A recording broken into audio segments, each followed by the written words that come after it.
Physical change.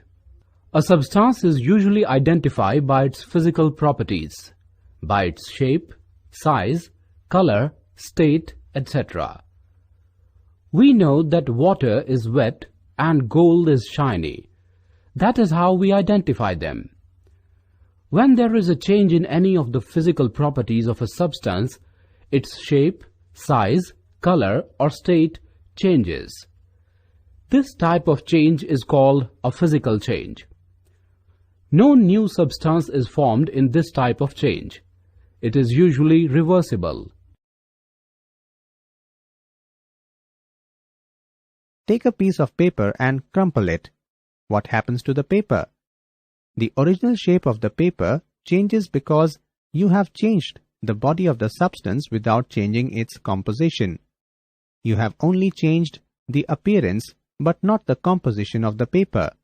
So, you have not made a chemical change but a physical change. Take chalk and crush a small piece of chalk into dust.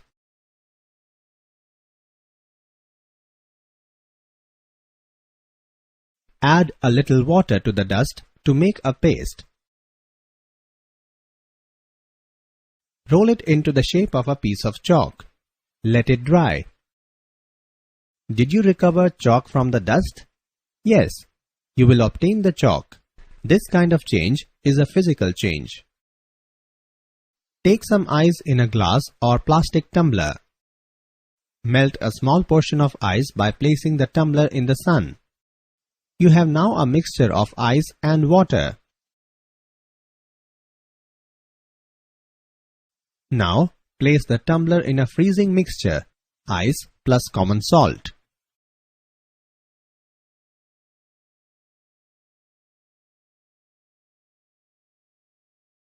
Does the water become solid ice once again? Yes. Water changes to ice on cooling in freezer. Take some ice cubes out of the freezer and put them in a beaker. Leave the beaker for some time. What would you observe? The ice would turn into water. That is, the state of the matter would change. You want to inhale steam. As you have a cold, you would still have the remaining half measure of water. Pour the remaining water into a suitable vessel and put it on a lighted gas stove. The water would start turning into steam. That is, the state of the matter would change again. Thus, you would thrice have changed the state of water, only to find that it was a physical change and hence reversible. Understanding chemical change. A chemical change is a process in which substances are changed. Chemical change occurs whenever compounds are either formed or decomposed. During a chemical change, a chemical reaction takes place. A chemical change is permanent and is therefore irreversible. For example, burning a log of wood. It turns into ash, and the resultant ash cannot be changed back into log of wood. Take a piece of magnesium ribbon and burn it over a flame.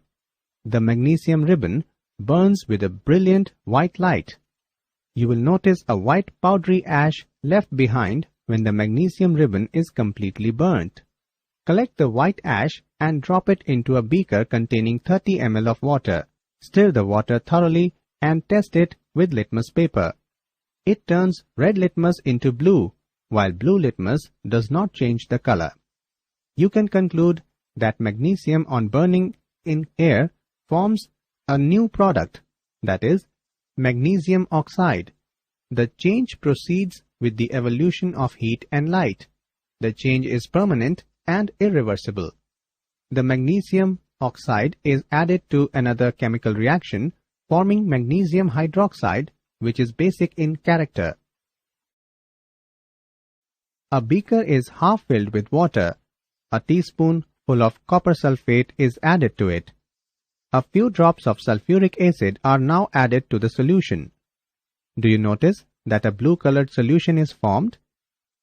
The solution is divided into two parts and is kept in two beakers.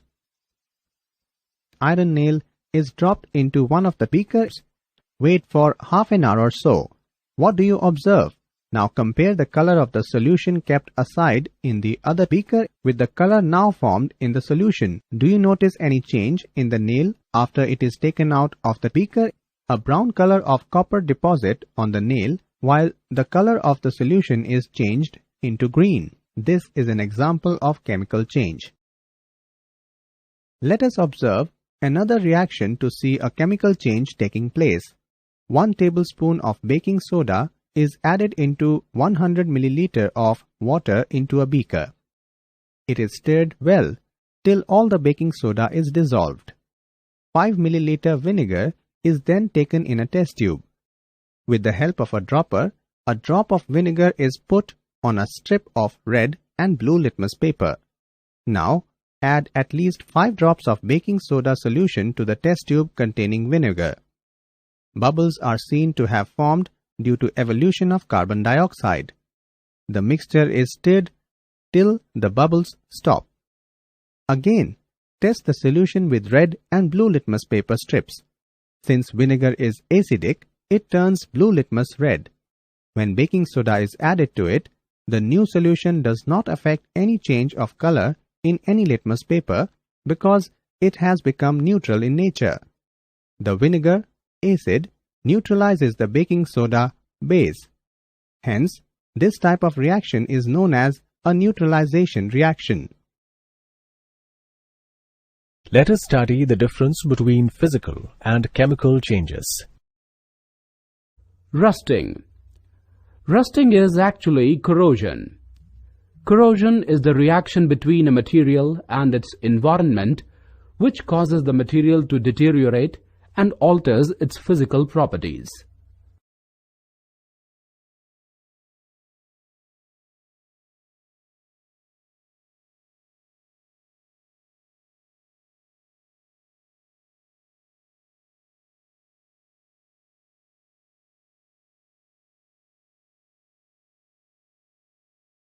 Take water in beaker and add a few drops of dilute sulfuric acid H2SO4 to it before putting it to boil. When the solution starts boiling, add powdered copper sulfate and keep stirring it. Make a saturated solution. Keep on adding copper sulfate till no more of it can be dissolved. Filter the solution